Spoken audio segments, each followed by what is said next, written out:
The huge crystal room of the Galactic Council was full of fear and noise. Ambassador Creedle from the Vorthan Empire hit the speaking stand with his 4 blue arms. His skin was getting darker because he was so worried. The room was filled with aliens from every corner of the galaxy, but today they all looked scared. For 3 long months the terrible Crimson Horde had been destroying everything in their path like a fire burning through dry grass. Whole star systems had gone dark and quiet. Billions of people from different planets had died. The red ships of the Horde moved like hungry wolves, eating everything they found. Council Leader Yorinth moved her long snake-like arms as she spoke. Her voice was shaking. We have tried everything, she said. Our best fleets are gone. Our strongest weapons did nothing. These red monsters are getting closer to our homeworlds every day. The other aliens in the room made clicking sounds and angry hisses. Some of them could talk with their minds, and angry thoughts filled the air. Everyone was thinking the same thing. They were going to lose this war, and everyone was going to die. A tall alien with 6 legs stood up. This was the delegate from Saltaria. His people were known as great warriors, but even they had run away from the Crimson Horde. We have fought wars for 10,000 years, he said in his deep voice. But these red devils are different. They do not fear death. They do not take prisoners. They just kill and eat and move on. Ambassador Creedle looked around the room at all the scared faces. He had been in many wars before. He had seen planets burn and stars die, but he had never seen the entire galaxy so afraid. The Crimson Horde was different from any enemy they had ever faced. The red ships came from outside their galaxy, from some dark place where normal rules did not work. Their weapons could destroy entire planets in minutes. Their soldiers were 8 feet tall with red skin and black teeth. They ate the fear of their enemies and grew stronger from it. Every battle they won made them more powerful. We need help, Yorinth said, but her voice was getting weaker. We need someone who has never lost a war, someone who knows how to fight when everything seems impossible, that is. When Creedle said the words that would change everything, we need the humans, the entire room went silent for a moment. Then everyone started talking at once. The sounds were so loud that the crystal walls began to shake. Some aliens were laughing. Some were angry. Many thought Creedle had gone crazy. The Zoltarian delegate made a sound like a snake hissing. Those little apes, he said. They just learned how to fly between stars. Their weapons are made of simple metal and chemicals. They have no psychic powers, no energy shields, no planet-killing bombs. How could they help us? Creedle had heard the stories, the whispers that traveled through space stations and trading posts. Stories about humans who never gave up no matter how bad things got. Stories about impossible battles where humans won when they should have died. Stories about a species that was too stupid to know when they were beaten. He had met a human trader once at a spaceport on the edge of the galaxy. The man was small and weak-looking with no special powers, but there was something in his eyes, something that made even Creedle feel nervous. The human had told him stories about wars on Earth, wars where millions died, but the survivors kept fighting wars that went on for years with no end in sight. Most of the galaxy ignored Earth. The humans were new to space travel. They had no great technology, no ancient wisdom. They were like children playing with toys compared to the old civilizations, but maybe that was exactly what they needed right now. Young species think differently, Creedle said to the room. They do not know what is impossible. They do not have thousands of years of rules telling them how to fight. Maybe that is what we need, someone too young to know they cannot win. Yorinth was quiet for a long time. Her snake arms stopped moving and she closed her big eyes. Everyone in the room waited. The Crimson Horde was only days away from the next group of planets if they did not do something soon. Millions more would have read the reports about humans, she said. Finally, they are strange creatures. They fight wars against each other all the time. They never seem to learn that war is terrible. They just keep fighting no matter what happens to them. The room was still quiet. Everyone was thinking about what this meant. The humans were the only species in the galaxy that had never been conquered. The only ones who had never surrendered in any war, but they were also the weakest in terms of technology and numbers. There was another thing about humans that made other aliens nervous. They did not seem to fear death the way normal creatures did. Other species would run away when faced with certain death, but humans would charge forward and fight even harder. It was like they were broken in some way that made them dangerous. Send the message, Yorinth said, and her voice now sounded strong. Tell the humans that the galaxy needs their help. Tell them about the Crimson Horde. Tell them that everyone will die if they do not come offer them anything they want. Technology Planet's membership in the council. Anything. Creedle bowed his forearms and left the room to send the message. He was not sure the humans would even answer. Earth was far away, and they had never been part of galactic politics. They might not care what happened to aliens they had never met, but 3 days later the answer came back, and it shocked everyone in the council. The message was short and simple, but it made hardened alien warriors feel cold fear. We got your message. We are sending help. Our old soldiers are coming. The veterans are on their way. Old soldiers. The aliens did not understand. What did that mean? Were the humans sending their ancient warriors from history books? Were they sending their wisest generals? No one knew what to expect, but in the dark corners of space, the stories began again. Stories about human veterans, stories about old soldiers who had seen too much war and too much death, stories about fighters who had nothing left to lose. Stories about the most dangerous warriors in the galaxy, the ones who were already dying. On Earth, in a quiet nursing home in Seoul, 90-year-old Park Dae-ho was feeding pigeons outside the window when the emergency broadcast began. The old man had been doing this same thing every morning for the last 5 years. His hands shook from age and his back was bent from carrying heavy things during the old wars, but when the message from space came on the television, something strange happened. Park Dae-ho stopped shaking. His bent back straightened a little. The cloudy look in his old eyes became sharp and clear like a young soldier's eyes. The pigeons flew away as if they could sense that something had changed. All around the world, similar things were happening in nursing homes and old folk centers and quiet houses where old soldiers lived their peaceful last years. The call went out. The galaxy needed help. The aliens were in trouble, and Earth was sending its oldest fighters. Lee Sunya was 87 years old and had been in a wheelchair for 10 long years. Her legs did not work anymore, and her hands could barely hold a cup of tea. The nurses at her care home thought she would spend her last days just sitting and sleeping. But when the space message played on the radio, she surprised everyone. She stood up from her wheelchair for the first time in a decade. Her legs were shaky, but they held her weight. She walked slowly to her closet and opened it. Inside, wrapped in old yellow cloth, was her grandfather's sword from the big war and her father's medals from fighting in faraway places. Her eyes had been cloudy with cataracts for years, but now they blazed with fierce fire. Kim Taeman was 75 years old, and his heart was very sick. The doctor said he might die any day. His medicine cabinet was full of pills to keep his heart beating. The government had told him years ago that he was too sick to ever fight again.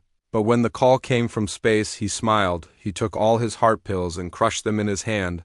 Then he threw them in the trash. Who needs a working heart when the galaxy needs saving? He said to himself. His old military uniform still fit, even though it was tight around his belly. He pinned his old medals on his chest and felt young again. The aliens who came to Earth to pick up the human soldiers got the shock of their lives. They expected to see young, strong warriors with big muscles and shiny weapons. Instead, the transport ships filled up with people who looked like they should be in hospitals, not on battlefields.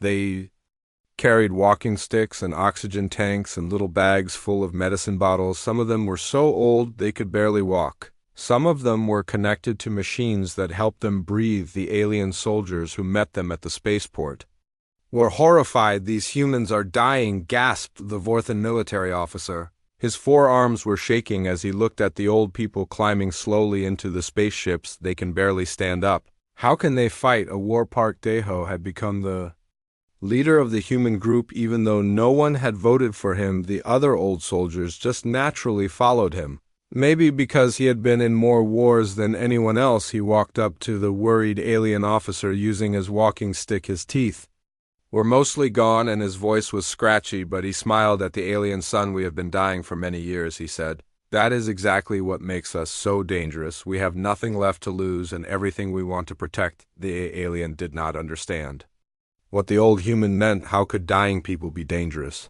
How could sick old folks fight against the terrible Crimson Horde? But there was something in Park Dae-ho's eyes that made the alien step back, something that said this old man had seen things that would give nightmares to a warrior. As the human transport ships left Earth and headed for the war zone, the old soldiers sat quietly in their seats. Some of them slept. Some of them looked at old pictures of their families. Some of them just stared out the windows at the stars, but all of them had the same look in their eyes. They had been ready to die in their beds, surrounded by family and flowers, but now they had one more chance to do something important, one more chance to protect the people they loved, one more chance to show the universe what humans could do when they had nothing left to lose. The aliens still did not understand.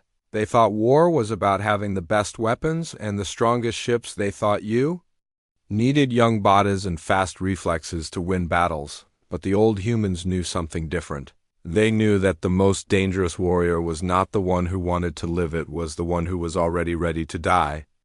The alien engineers stood around the human ships with their mouths wide open. They had expected to see the newest and most advanced weapons that Earth could build. Instead, they were looking at what appeared to be flying junkyards held together with metal tape. And Ho Minho was a retired engineer who had spent his golden years working in his garage behind his small house. His creation looked like someone had taken parts from 100 different machines and stuck them together with glue. The alien engineers could not believe it was supposed to fly in space. Is based on an old Earth fighter plane called the A-10 Warthog. Cho Minho explained to the confused aliens.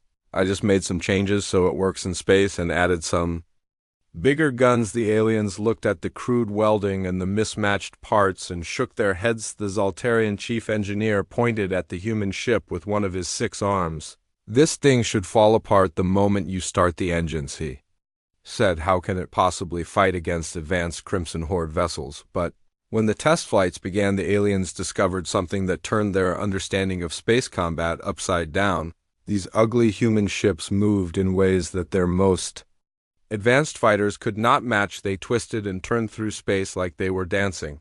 They could stop and start and change direction so fast it made the alien pilots dizzy. The secret was not in the technology, it was in the people flying them. These old humans had learned to fly when computers could not save them, when one small mistake meant death, when only skill and experience kept them alive. They had trained their whole lives to fly machines that wanted to kill them. Yun So-ra was 78 years old and had been a test pilot back when flying was still dangerous and new.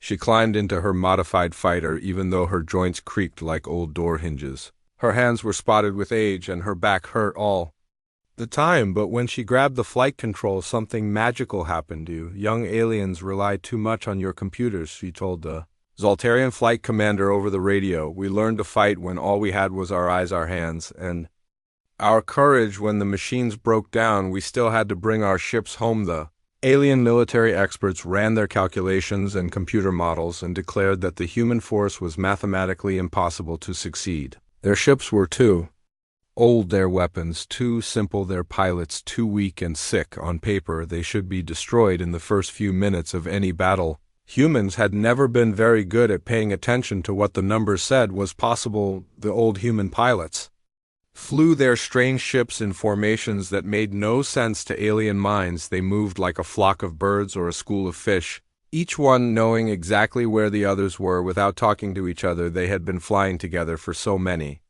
years that they could read each other's minds. When the aliens tried to copy their flight patterns, their computers crashed.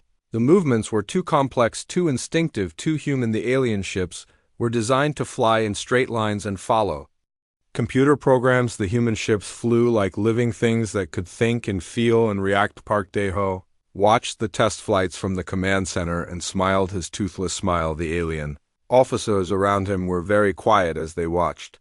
Impossible things happened on their screens. Ships that should not fly were dancing through space. Ships that should break apart were moving faster than anything they had ever seen. How is this possible? Asked the Vorthan admiral. His forearms were crossed and his blue skin was pale with worry. Your technology is centuries behind ours. Your ships look like they were built by children. How can they perform better than our best fighters? Park Dae-ho leaned back in his chair and closed his old eyes. Admiral, he said, you build your ships to be perfect, to never break down, to always work the same way.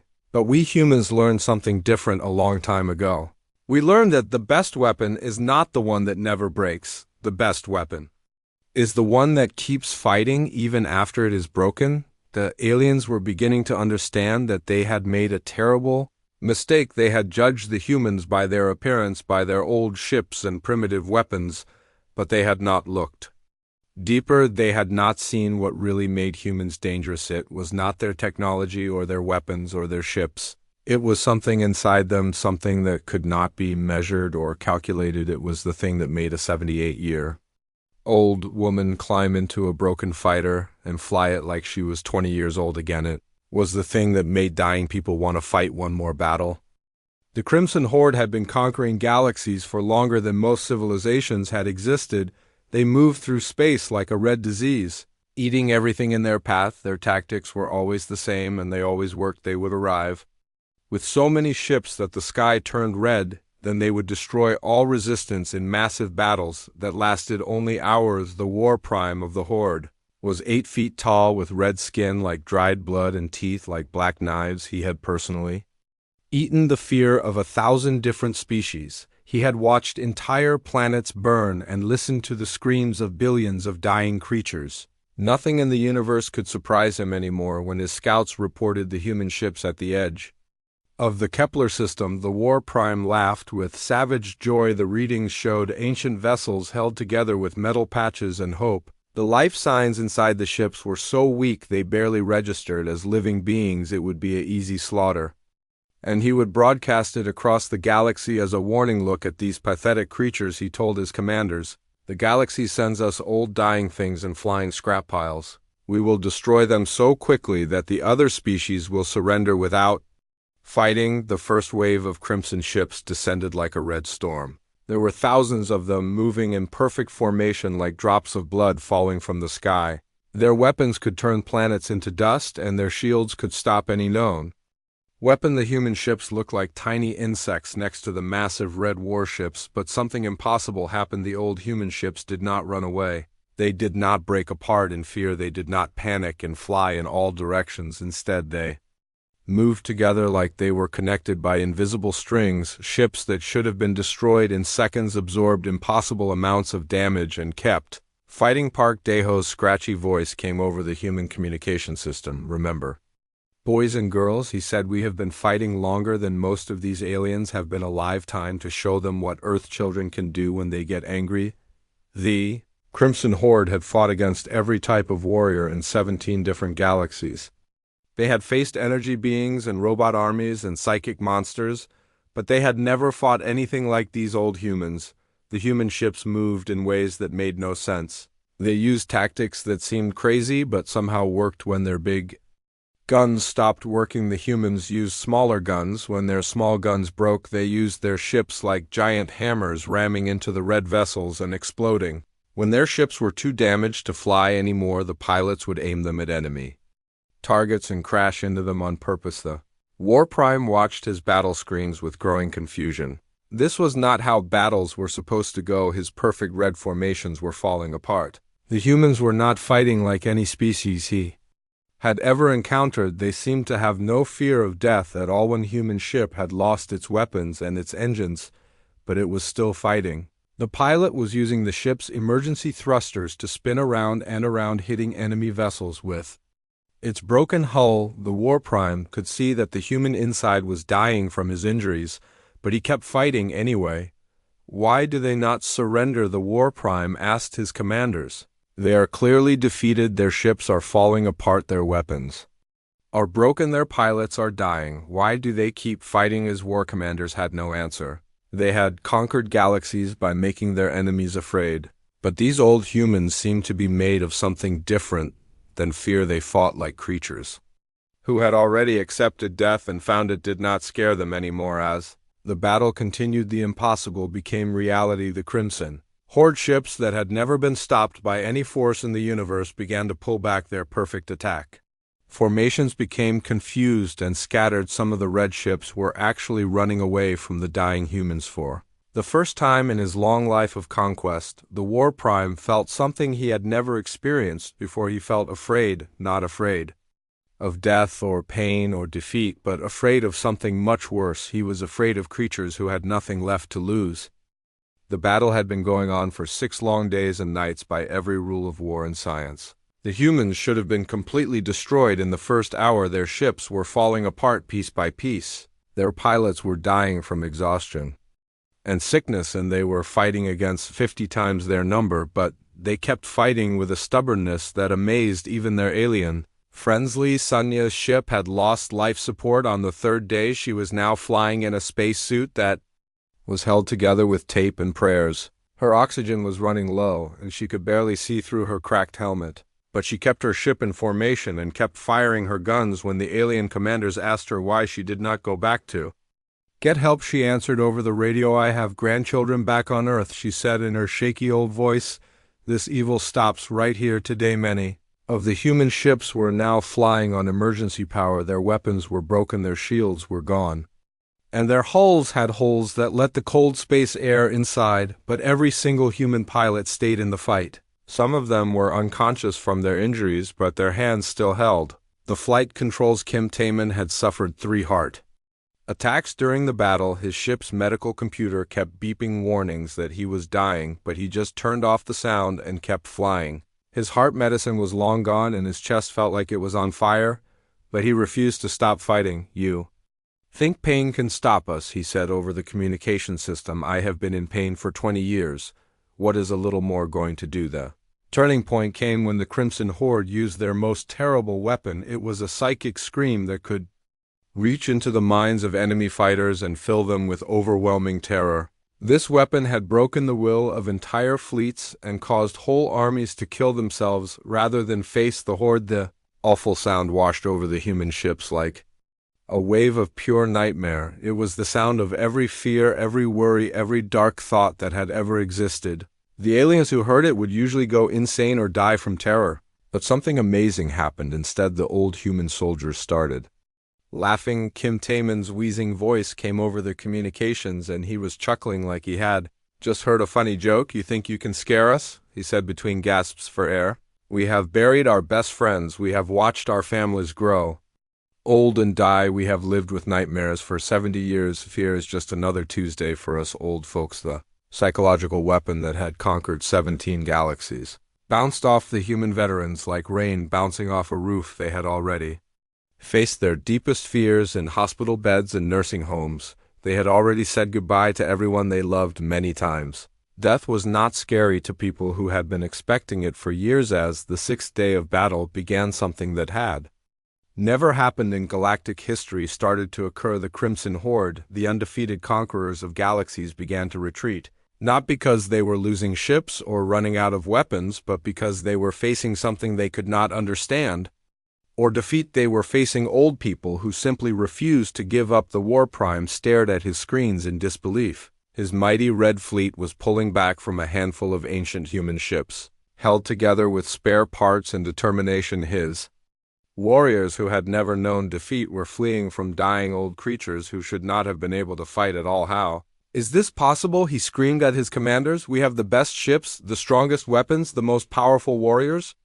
How can we be losing to these fragile old beings?" But his commanders had no answers. The humans had not won through superior firepower or advanced technology. They had won through something the Horde had never encountered before. They had won through the simple refusal to accept defeat, even when defeat was certain. As the red ships disappeared into space, the few remaining human vessels floated among the wreckage. Many of them were too damaged to fly anymore. Most of the pilots were unconscious or worse, but they had done the impossible. They had made the unstoppable force stop. Park Daeho sat in his command chair, breathing oxygen from a tank and smiling his toothless smile. Around him, the surviving human veterans were celebrating in their quiet way. Some were crying, some were praying, some were just sleeping in their chairs, but all of them knew they had just changed the history of the galaxy. "We won," whispered Yoon Sora from her damaged fighter. "I cannot believe it. We actually won." But Park Daeho shook his gray head. "No," he said softly, "we did not win anything. We just showed them what happens when you mess with our grandchildren." The emergency meeting of the Galactic Council was unlike anything in their recorded history. The huge crystal chamber was completely silent as the delegates watched video footage from the Kepler system battle. Even the most powerful war leaders in the galaxy sat with their mouths open in shock. Ancient human ships that looked like flying garbage had done what their greatest fleets could not do. They had made the unstoppable Crimson Horde run away. The numbers did not make any sense at all. It was like watching physics itself break down and stop working. Ambassador Cretel stood before all the assembled alien leaders, his four blue arms shaking slightly. "The analysis is complete," he announced. 17 Crimson Horde fleets representing over 3 million ships have withdrawn completely from all Galactic Council space. Total human losses 43 ships and 67 brave souls. The math was impossible. It violated every principle of modern warfare that anyone understood. A few hundred old humans and broken ships had defeated an enemy that had conquered entire galaxies.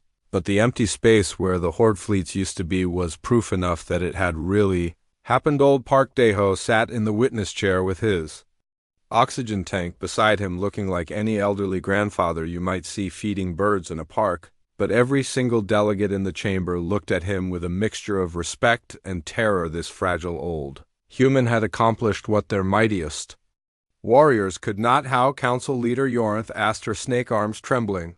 "How did you defeat an enemy that has conquered galaxies? How did dying old people do what our strongest fleets could not do?" Park Deho smiled the same gentle smile he used to give his great-grandchildren back on Earth. "You young species think war is about having the best weapons or the fastest ships," he said in his scratchy voice. "But we humans learned something different during our long history." He gestured toward his fellow veterans, some of whom were sleeping in their chairs while others were connected to medical machines. "War is not about having the most to fight with. War is about having the most to fight." Fourth alien delegates leaned forward, trying to understand what the old human meant. He continued, speaking in his quiet voice. "We are dying anyway. Our bodies are failing and our time is almost over. But our children and grandchildren are still alive. They still have futures to build and dreams to chase. That makes us the most dangerous thing in any galaxy," he said with a smile. "Soldiers who have nothing to lose and everything to protect. When you threaten our families, you do not just face our weapons, you face the love we have for everyone who comes after us." The chamber was quiet as the aliens tried to understand this strange human logic. Their species fought for territory or resources or power, but humans fought for something much more personal. They fought for the right of their children to grow old safely. The Galactic Council passed Resolution 2847 that very day, and every single delegate voted yes. Earth was granted full membership in the Council, complete military alliance status, and a simple request: please keep your old soldiers happy. We never want to have to fight against them. As the human veterans prepared to go home, their damaged ships limping through space on emergency power, and hope, the entire galaxy watched with new understanding. Humanity had taught them all a lesson that would be remembered for thousands of years. Never underestimate someone who has already made peace with dying. The old soldiers returned to their quiet nursing homes and peaceful retirement centers. They went back to feeding pigeons and playing card games and complaining about their medications. But now, every species in the galaxy knew the truth. Earth's greatest weapons were not their ships or their guns or their technology. Their greatest weapons were their grandparents. And those weapons were always ready to protect the ones they loved, no matter what the cost. The galaxy had learned to fear the humans, but not because they were strong or advanced. They feared them because when you threatened what humans cared about most, you did not face soldiers or warriors or fighters. You faced something much more dangerous. You faced people who loved their families more than they loved their own lives.